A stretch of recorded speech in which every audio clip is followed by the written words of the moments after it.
हा क्वेश्चन दिला आहे तुम्हाला. क्वेश्चन लिहून घ्या व्यवस्थित आणि क्वेश्चनसोबतच तुम्हाला डायग्राम पण दिलेली आहे. ही डायग्राम ड्रॉ करून घ्या. क्वेश्चन डायग्राम दोन्ही दिलेले आहेत. त्यामध्ये विचारलेले क्वेश्चन्स आता आपण बघूया की आन्सर कसे फाइंड आउट करायचे. ओके, सो या लेक्चरला आपण नेक्स्ट क्वेश्चन स्टार्ट करू. आय होप तुम्ही सांगितलं होतं मी की क्वेश्चन लिहून घ्या. क्वेश्चन लिहिला आहे, डायग्राम ड्रॉ केलेली आहे. त्यानंतर ॲक्च्युली ती जी डायग्राम तुम्ही ड्रॉ करणार आहेत ती तुम्हाला स्पेस डायग्रामच्या हिशोबाने करायची. तुम्ही जर रफ डायग्राम ड्रॉ केली असेल तर आता आपण स्पेस डायग्राम ड्रॉ करू ॲक्च्युली त्याची. बघा क्वेश्चन काय दिला आहे, the angular velocity of crank OA is 600 RPM. Diagram तुमच्या समोर आहे. त्यांनी सांगितलं होतं की अँग्युलर वेलोसिटी OA जो क्रँक आहे, तुम्ही ड्रॉ केलेली ना तुमची डायग्राम, मी आता इथं डायरेक्ट गिवन लिहितो आहे. सो गिवनमध्ये काय सांगितलं आहे बघा, angular velocity of crank OA. So OA ची angular velocity omega of OA दिलेलं आहे, दॅट इज 600 RPM है ना. OA लिहिण्यापेक्षा आपण काय लिहिणार, याला AO लिहिणार. का बरं, अँग्युलर वेलोसिटी कोणाची येईल, A पॉईंटची आहे. कोणाच्या रिस्पेक्टिव्ह, O पॉईंटच्या रिस्पेक्टिव्ह. O पॉईंट तर आपल्याला फिक्स सांगितलेला आहे. इथं एक रफ डायग्राम ड्रॉ करून घे मी साईडला, free hand sketch type something. इथं A, इथं पॉईंट काहीतरी आहे B, इथं एक पॉईंट आहे जो याच्या लाईनमध्ये आहे.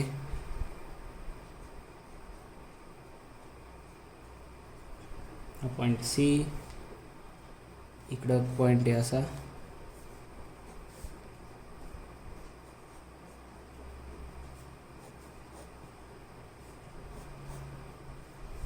C हा पॉईंट तुझा D.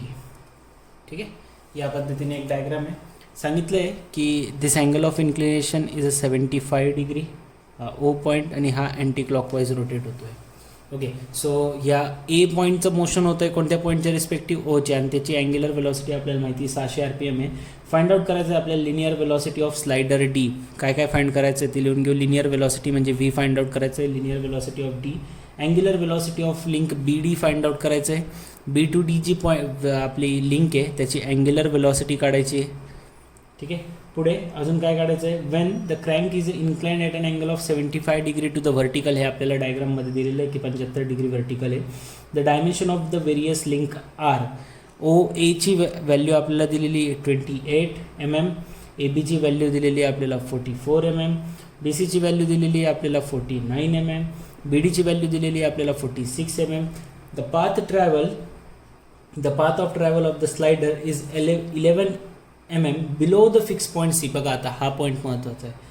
काय सांगितलं आहे त्यांनी, the path of travel of the slider is 11 mm below the fix point C. हा जो फिक्स पॉईंट आहे C, याच्यापासून हा जो स्लायडरचा जो पाथ आहे, स्लायडर कसा फॉलो करतो, स्लायडर फक्त सरळ मागे पुढे होणार आहे या पद्धतीने.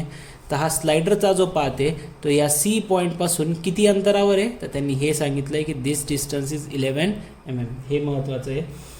आणि पुढे सांगितलं आहे the slider moves along the horizontal path and OC is a vertical. आणि O to C जे आहे ते एकदम एक्झॅक्टली व्हर्टिकल आहे आणि हा जो पाथ आहे तो हॉरिझॉन्टल आहे.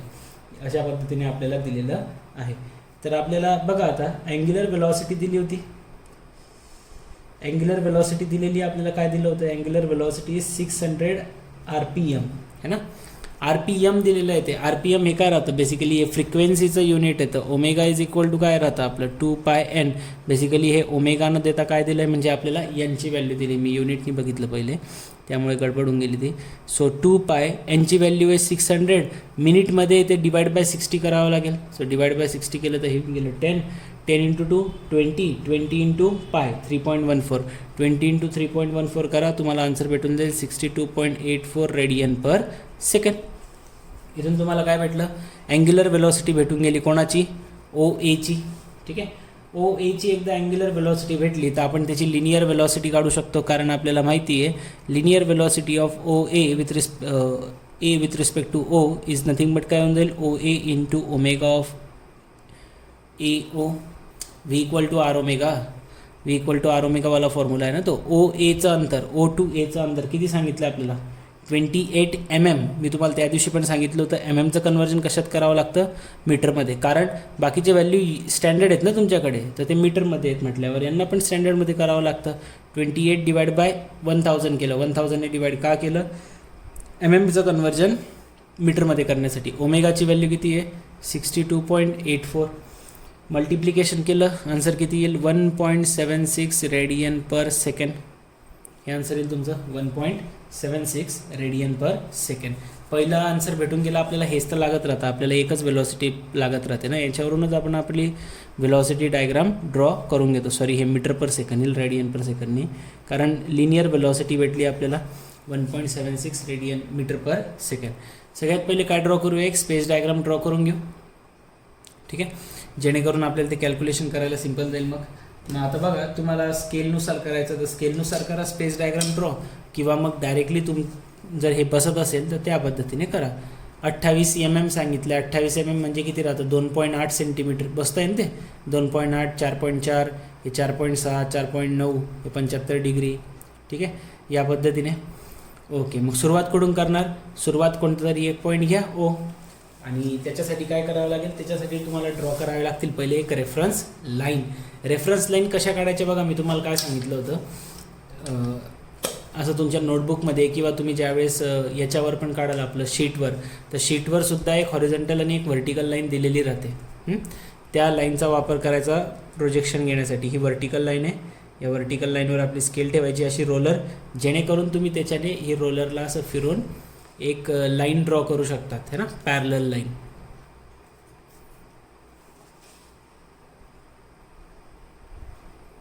ठीक आहे, या पद्धतीने ड्रॉ करून घ्यायची. तर इथं माझ्याकडे दुसरी पण एक लाईन आहे, त्यामुळे मी त्याचा रेफरन्स घेतो आहे. मी तुम्हाला दाखवलं की रेफरन्स लाईन कशी घ्यायची आहे.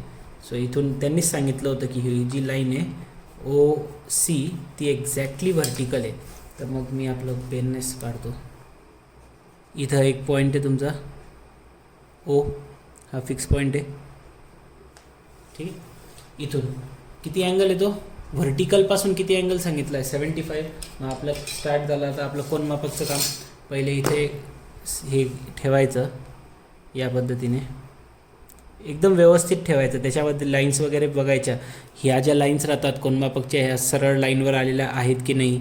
इकडे ही एक व्हर्टिकल लाईन दिलेली राहते, ती बरोबर तुमच्या लाईनवर आलेली आहे की नाही हे चेक करायचं व्यवस्थित. म्हणून नंतरच अँगल घ्यायचा, नाही तर फक्त घ्यायचं म्हणून घेऊ नका.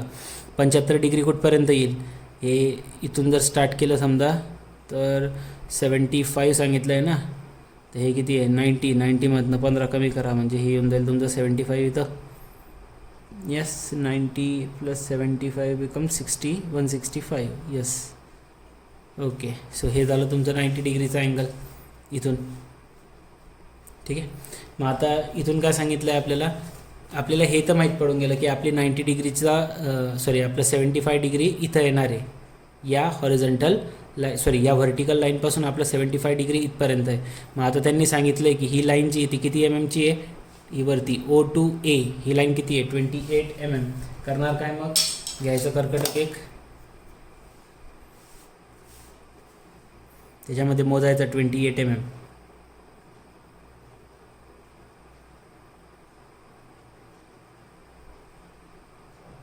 हे मोजलं 28, ठेवलं इथं एका सर्कलवर कुठंतरी ठेवायचं, एक फिक्स करून घ्या. इथं मी डॉट दिलेला आहे, इथूनच सगळं मोजणार आहे आता, तर मी इथंच ठेवतो. हे झालं. इथं परत एकदा चेक करून घेतो. मला असं वाटतं हे हलून गेलं काय. 29, ठीक आहे, करेक्ट आहे. इथं ठेवलं, इथून मारून घेतला एक चॉप. ठीक आहे, याचा फायदा काय होणार आहे, कारण हे चॉप कशाला मारला आपण, कारण आपल्याला माहीत नव्हतं ना 28 mm कुठपर्यंत येतं. ही लाईन जोडून काय करणार होतो आपण फक्त. मग इथून हे डॉट जो मी घेतलेला आहे तिथून, आणि हा माझा 75 डिग्री अँगलचा डॉट आलेला होता, तर मग या 75 डिग्री अँगल वर आपली ही लाईन ड्रॉ करा. कुठपर्यंत, जिथपर्यंत तुमचं 28 mm भरत नाही. 28 mm इथं येऊन गेलं पूर्ण आहे ना. तर हे किती सांगितलं आहे 28 mm. आपण काही स्केल घेतली का, नाही. आपण 28 mm सांगितलं तर 28 mm ड्रॉ केलं. त्यामुळे स्केल वगैरे काही घेतली नाही, तर इथं लिहायची गरज नाही आहे. पुढे 28च्या पुढे आता हे किती आहे 44, 44.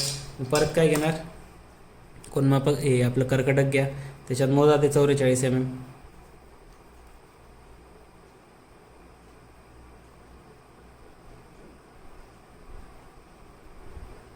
हे 44 इथं ठेवलं,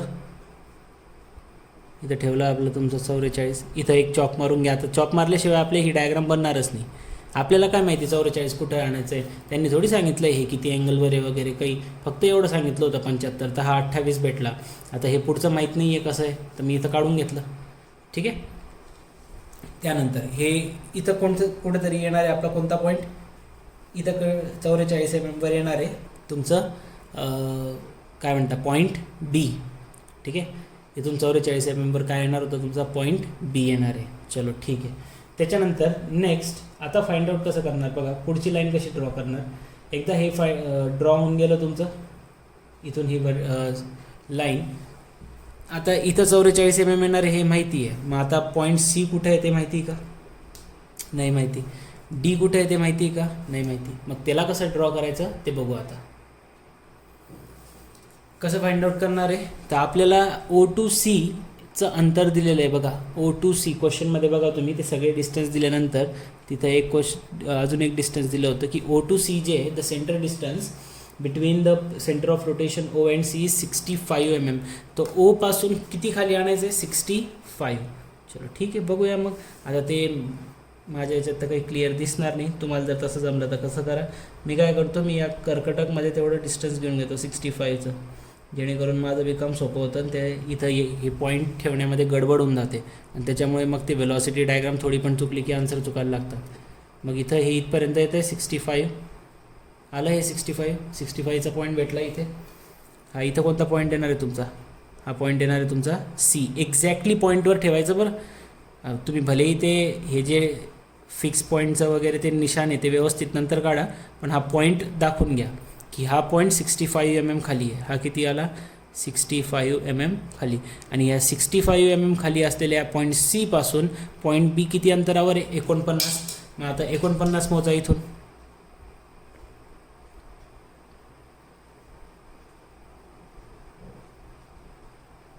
हे 49 घेतलं याच्यात, इथून मारायचा एक चॉप. जिथं तो पॉईंट इंटरसेक्ट झाला तिथं तुम्हाला भेटेल हा पॉईंट बी.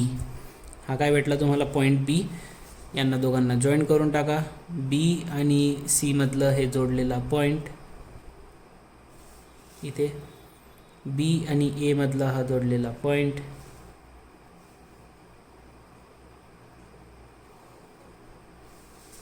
ठीक आहे. So this is how it goes. This is your point A, this is your point B, this is your point C. This one is 49 mm, this one is 44 mm. हां, जर मी scale वगैरे घेतलेलं राहिले असते तर मी लिहिलं नसतं. आता पुढे सी पॉईंटपासून किती mm आहे खाली, 11 mm आहे. त्यांनीच सांगितलं होतं की सी पॉईंटपासून 11 mm खाली. 11 म्हटल्यावर ते इथं येऊन जाईल काहीतरी, हे इथं आलं. 11 mm खाली एक्झॅक्टली हॉरिझॉन्टल लाईन पाहिजे, तर हॉरिझॉन्टल लाईन व्यवस्थित ड्रॉ करायची.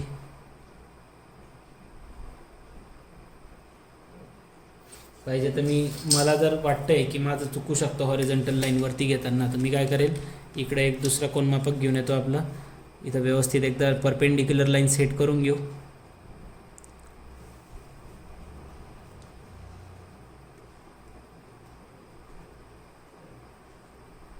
एकदा हे सेट झालं की मग त्या हिशोबाने त्याला मूव करून घ्यायचं. जास्त काही ताण घ्यायची गरज नाही. नाही तर तुमच्याकडे रोलर असेल तर रोलरने पण होऊन जातं. जसं आता माझ्याकडे रोलर स्केल बी, म्हणून मी सांगितलं होतं रोलर स्केल घ्यायला. आता ही रोलर स्केल एकदा ह्या लाईनवर सेट केली. आता तुम्ही म्हणाल सर आमच्याकडे थोडी नोटबुक असणार आहे. जेव्हा तुम्ही शीटवर ड्रॉ करतात त्याच्यात एक हॉरिझॉन्टल लाईन बी दिलेली राहते वरती, तिथूनच कायम रेफरन्स लाईन घ्यायची. प्रत्येक हॉरिझॉन्टल लाईन घेताना तिथूनच रेफरन्स घ्यायचा, जेणेकरून चुकत नाही. आणि हा पूर्ण काय असणार आहे तुमचा पाथ असणार आहे, पाथ फॉर दी मोशन. ठीक आहे. आणि हे किती अंतरावर आहे आता, बी पासून पुढे डी 46 mm अंतरावर आहे. सो 46 mm डिस्टन्स घ्यायचं आहे. तर 46 mm बघूया किती येतं.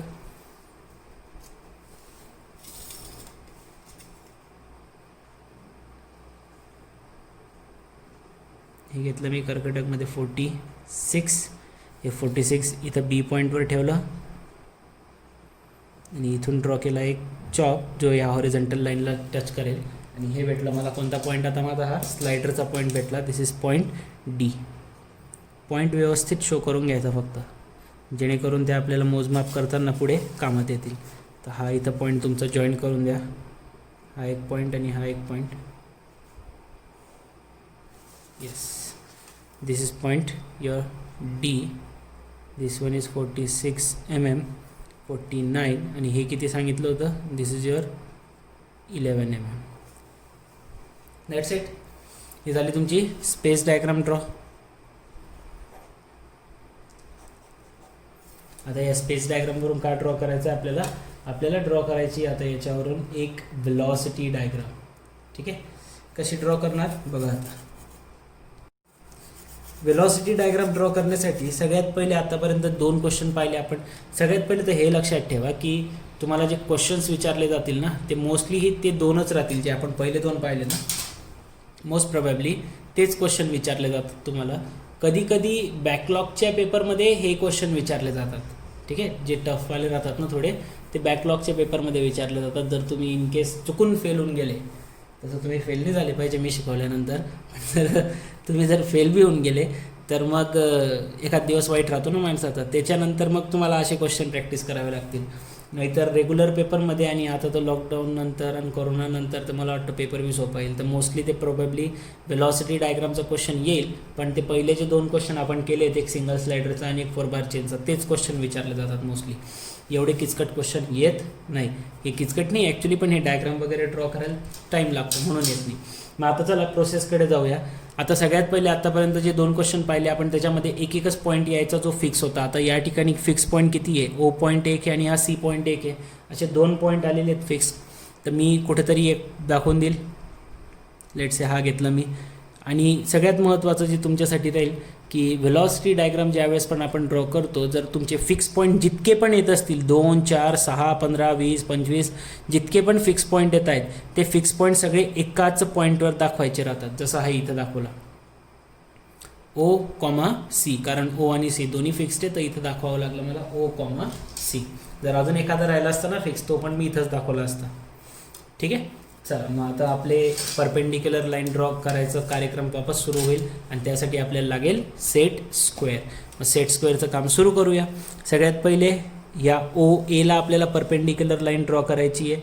सो मी या ठिकाणी OAवर हे आपलं एक सेट केलं आहे. झालं, त्याला परपेंडिक्युलर लाईन घ्यायची म्हटल्यावर याला सेट केलं. ओके, आता याला होल्ड करायचं डाव्या हाताने व्यवस्थित, आणि याला उजव्या हाताने सरकवलं. बघा ते सरकून गेलं माझं. आता ते सरकलं म्हणजे खलास, कार्यक्रमच संपून जातो. त्यामुळे बिलकुल रिस्क घ्यायची नाही, एकदम व्यवस्थित ड्रॉ करायचे. अद्दर त्याला मूव केलं त्या हिशोबाने, जेणेकरून माझं O पॉईंटपर्यंत येऊन जाईल. हे आलो O पॉईंटपर्यंत. येस, आता इथून काय ड्रॉ करावी लागेल मला, एक लाईन. किती ड्रॉ करायची आहे मला माहीत नाही. माहीत करायचं कसं, हे काय काढलं आहे आपण, velocity of A with respect to O.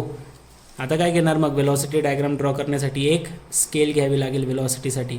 काय घेणार स्केल, काय शिकवलं होतं मी तुम्हाला की जी पण तुम्ही स्केल घेताय, जी पण तुमची वेलॉसिटी आलेली आहे, त्याला कितीने डिवाईड करायचं, 4ने, है ना. त्याला कितीने डिवाईड करायला सांगितलं होतं मी, 4ने. 4ने डिवाईड केल्यामुळे काय होतं, तुमचं कॅल्क्युलेशन इझी होतं. बाकी काही नाही. तुम्ही पाहिजे तर 5ने करा, 10ने करा, 15ने करा, किंवा अजून काही करायचं असेल तर ते करू शकता. किती आलं आहे ते, 1.76 डिवाइड बाय 4. उत्तर येतं 0.44. तर मी काय घेऊन गेली तर 0.44 मीटर पर सेकंडला मी कन्सिडर करणार आहे किती, 1 सेंटीमीटर. तर माझी पहिली जी OAची जी एकमेव वेलॉसिटी मला माहिती राहते ती किती आहे, 1.76 मीटर पर सेकंडला किती. करा मल्टिप्लिकेशन, 1.76 इंटू 1 डिवाइड बाय 0.44. किती येईल उत्तर तुमचं, 4 सेंटीमीटर येतं आहे. मग 4 सेंटीमीटरची ही लाईन पाहिजे होती आपली. This line should be of 4 centimetre. Okay, so इथून ही लाईन तर मी ड्रॉ केलेली होती थोडीशी, तर ही 4 सेंटीमीटरपर्यंत पाहिजे, तर मी इथपर्यंत 4 सेंटीमीटरपर्यंत ड्रॉ करून घेतली. ठीक आहे, 4 सेंटीमीटरपर्यंत ड्रॉ झालं. O पॉईंटपासून कोणता पॉईंट भेटला तुम्हाला, हा A. तर OA हा वेक्टर भेटून गेला तुम्हाला, OA. ठीक आहे, पूर्ण वेलॉसिटी डायग्राम कंप्लीट करून घ्या आपण. आता पहिले ABला परपेंडिक्युलर लाईन ड्रॉ करायची. आता ABला परपेंडिक्युलर लाईन ड्रॉ करण्यासाठी ठेवा परत मग तेच कोण मापक, सेम प्रोसेस आहे. वेलॉसिटी डायग्राम ड्रॉ करायची, काढत बसा परपेंडिक्युलर लाईन्स. हे ठेवले कोण मापक, हे घेतले, हे 2 सेट स्क्वेअरचं ठेवलं, A पॉईंटवर घेऊन आलो. आता आहे A पॉईंटवरची जी लाईन आहे, या लाईनवर तुम्हाला कुठे बी भेटू शकतो. तर मी काय करतो, पेन्सिलने ड्रॉ करतो. अदर तुम्ही ज्यावेळेस तिथं स्केच बी ड्रॉ कराल ना, तुमच्या शीटवर अद्दर हाताने ड्रॉ करायचं, जेणेकरून आता बघा मी इतकी लाईट लाईन ड्रॉ केली की तुम्हाला कुठं कुठं दिसत असेल, इथं इथं या पद्धतीने. तुमच्यासाठी थोडंसं डार्क करून देतो आहे मी, कारण तुम्हाला समजलं पाहिजे कुठून कसं ड्रॉ केलं आहे. एकदम अद्दर हाताने काढायचं, जेणेकरून ते आपल्याला रफ करता आलं पाहिजे. नंतर अशी खाडाखोडणी घाणणी करायची शीटला सगळी काळी काळी. ठीक आहे, तर ही आली तुमची ए बीची परपेंडिक्युलर लाईन. मला नाही माहिती कुठपर्यंत येणार आहे ते, पण ह्या लाईनवर कुठेतरी बी असेल एवढं मला माहिती आहे ना. त्या लाईनवर बी कुठेतरी असणार आहे. मग आता त्या लाईनवर बी कुठेतरी असणार आहे हे तर माहिती होतं. चलो ठीक आहे. मग आता अजून एक, आता काय काढणार, बी सी. काय माहिती काय बघा आपल्याला, सी पॉईंट माहिती ना, आणि बी कोणासोबत जोडलेला आहे, सी सोबत. बी सी लाईन ड्रॉ करू शकतो आपण. बी सीला परपेंडिक्युलर लाईन ड्रॉ करू. ठेवला याच्यावर एक सेट स्क्वेअर. ठीक आहे, इथं आणला एक दुसरा कोनमापक, घेतलं त्याला परपेंडिक्युलर, आणि सी पॉईंटपासून एक परपेंडिक्युलर लाईन ड्रॉ केली. सी पॉईंटपासून परपेंडिक्युलर लाईन ड्रॉ केली. जिथं ते दोन्ही लाईन इंटरसेक्ट झाल्या तो पॉईंट कोणता भेटला, बी पॉईंट भेटला. सी पासून बी, ए पासून काय भेटलं, बीची एक लाईन भेटली होती, आणि सी पासून एक लाईन ड्रॉ केली, ती बरोबर ह्या लाईनला येऊन इंटरसेक्ट झाली. तर हा पॉईंट कोणता भेटला तुम्हाला, बी.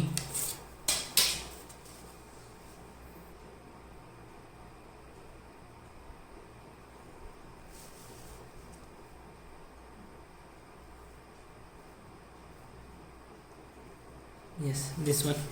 असं भेटून गेलं. ठीक आहे, ओ झालं, ए झालं, बी झालं, सी पॉईंट झाला. आता बी नंतर पुढे कोणाला ड्रॉ करायचं आहे, कोणासाठी, डी साठी ड्रॉ करायचं आहे. तर बी डी साठी काय करणार, परत सेम एक परपेंडिक्युलर लाईन ड्रॉ करू आपण. तर सेट स्क्वेअरचा एक सेट घेऊन जा, त्या लाईनवर ठेवा. दुसरा सेट आणा, त्याला परपेंडिक्युलर लाईन करायची. कुठून, बी पासून परपेंडिक्युलर लाईन आली पाहिजे. बी पासून परपेंडिक्युलर लाईन काढायची आपल्याला. पेन्सिल घेतली, अद्दर हाताने खेचून घ्या. अशी कुठंतरी येऊ शकते ही, या पूर्ण लाईनवर कुठं येईल मला माहीत नाही आहे, तर मी ड्रॉ करून घेतली एक लाईन. ठीक आहे, या लाईनवर कुठं पण येऊ शकतं. आता तुम्हाला काय माहिती आहे की डी पॉईंट काय, तर डी पॉईंट एक पिस्टन आहे. जो पिस्टन काय होतो, फक्त रेसिप्रोकेट होऊ शकतो, मागे पुढे होतो स्ट्रेट लाईनमध्ये. तो कधी त्याची पोझिशन सोडत असतो का, बिलकुल नाही, आहे ना. तर मग हा डी पॉईंट रेसिप्रोकेट होतोय कोणत्या पॉईंटच्या रिस्पेक्टिव्ह, ओ आणि एच्या रिस्पेक्टिव्ह. मग कधी बी लक्षात ठेवा की ज्यावेळेस रेसिप्रोकेटिंग पार्ट्स राहील ना, तर ते फिक्स पॉईंटच्या अबाउट रिस्पेक्टिव्ह रेसिप्रोकेट होत राहतात. ते कायम कसे राहतात, स्ट्रेट लाईनमध्ये राहतात. मग आता इथून पण काय करावं लागेल तुम्हाला, एक एक्झॅक्टली स्ट्रेट लाईन ड्रॉ करावी लागेल. कुठून, पॉईंट ओ किंवा पॉईंट सी मधून, जे दोन्ही एकच आहेत. आणि तिथून जी एक स्ट्रेट लाईन ड्रॉ कराल तुम्ही, ती तुमच्या आलेल्या या परपेंडिक्युलर लाईनला जिथं ती इंटरसेक्ट करेल तो पॉईंट येऊन जातो तुमचा डी. आणि याला जॉईन करून घ्या मग बी पासून डी पर्यंत. दिस वन झाली तुमची वेलॉसिटी डायग्राम. मग आता एक एक एक एक फाइंड आउट करूया आपण. काय विचारलं होतं पहिले आपल्याला, वेलॉसिटी ऑफ पॉईंट डी, हे फाइंड आउट करायचं आहे आपल्याला, वेलॉसिटी ऑफ पॉईंट डी. ठीक आहे, मोजू शकतो आपण. घ्यायचं आपलं स्केल किंवा स्केल घ्या, इथं ठेवा आणि मोजा डिस्टन्स किती आहे. ऑलमोस्ट 3.8 का 3.9 येते. ठीक आहे, 3.9 घेऊन टाकतो मी. सो इथं काय लिहिणार आपण की length of O to D है ना, sorry length of D with respect to O किती आलं, 3.9 सेंटीमीटर. आपली स्केल काय आहे की आपण 0.044 मीटर पर सेकंडला किती घेतो, 1 सेंटीमीटर. तर 3.9 सेंटीमीटरसाठी किती, क्रॉस मल्टिप्लिकेशन करायचं. क्रॉस मल्टिप्लिकेशन जर केलं तर किती उत्तर येईल बघा. क्रॉस मल्टिप्लिकेशन केलं तर 0.44 गुणिले काय करावं लागेल, 3.9. ठीक आहे, किती आलं ते, डिवाइड बाय 1. डिवाइड बाय 1 केलं नाही केलं काय फरक पडतो. तर इथं काय भेटणार होतं तुम्हाला, velocity of D with respect to O हे भेटणार होतं. So here the velocity of D और velocity of D with respect to O येतं आहे आपलं 1.716. आणि बुकमध्ये किती दिलं आहे एकदा चेक करूया, 1.746 येतं आहे इथं. ओके, आणि वेलॉसिटी ऑफ ओके 1 पॉईंट किती आलं आपलं 7, आपलं 1.7 मीटर पर सेकंड आलं. बुकमध्ये आन्सर 1.6 दिलेलं आहे, तर तेवढं तर चालतं आहे ना. तेवढं चालणार आहे. मी सांगितलं आहे तुम्हाला 0.5 वरती गेलं तरी चालतं. ते बुकमध्ये 1.6 दिलं आहे ना, तर तुमचं आन्सर 1.2 पासून तर 1.8 किंवा 1.9 चालू शकतं. 2-3 पॉईंट वरती खाली होतातच डायग्राममध्ये. ठीक आहे, हे झालं तुमचा पहिल्या क्वेश्चनचा आन्सर. दुसरा क्वेश्चन काय विचारला होता? The angular velocity of B D विचारलं आहे तुम्हाला.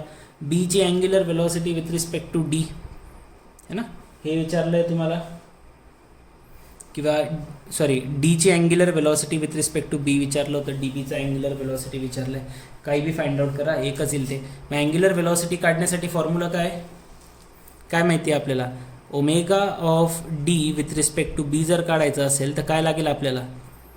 फॉर्म्युला काय? V is equal to R into omega.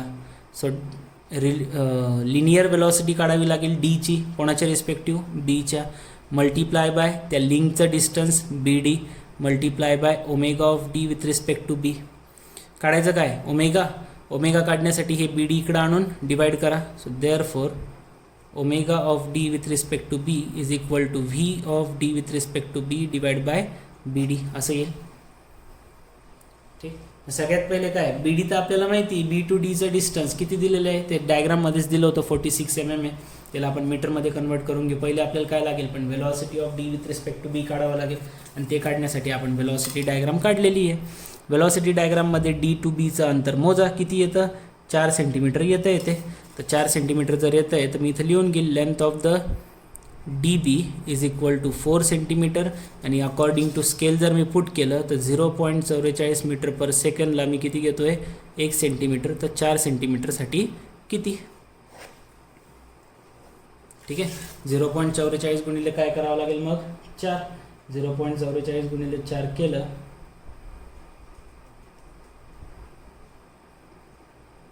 हे झालं 0.44 गुणिले 4 1.76 येतं आहे ते. सो इथून काय भेटेल तुम्हाला?